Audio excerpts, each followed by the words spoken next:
আসসালামু আলাইকুম, hello everyone. আজকে আমরা কেরানীগঞ্জের রামের কান্দা 3টি ক্যাফে রিভিল করব।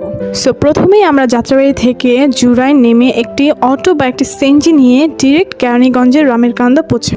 ফার্স্টেই আমরা চলে আসি ক্যাফে 10।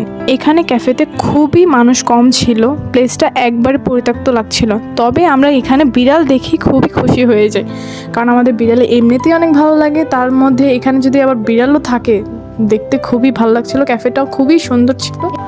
এই জায়গাতে আরও অনেক ক্যাফেটেরিয়া ছিল। আমরা আপাতত 3টি ক্যাফে ঘুরবো, কারণ টাইম খুবই কম ছিল আমাদের কাছে। নেক্সট আমরা চলে যাই ক্যাফে রূপকথা। এই ক্যাফেটেরিয়াটা খুবই তুলনামূলক সুন্দর ছিল। গাছপালা, প্রকৃতি ও বাতাস সহ প্লেসটা আমার কাছে খুবই ভালো লেগেছিল। এই প্লেসটা ছবি তোলার জন্য এবং প্রকৃতির মাঝে বন্ধুদের সাথে আড্ডা দেওয়ার জন্য খুবই পারফেক্ট একটা জায়গা। দেন চলে যাই চারুলতা ক্যাফে। এটাই আমাদের লাস্ট ক্যাফে ছিল। এই ক্যাফেটা অনেকের কাছেই পরিচিত।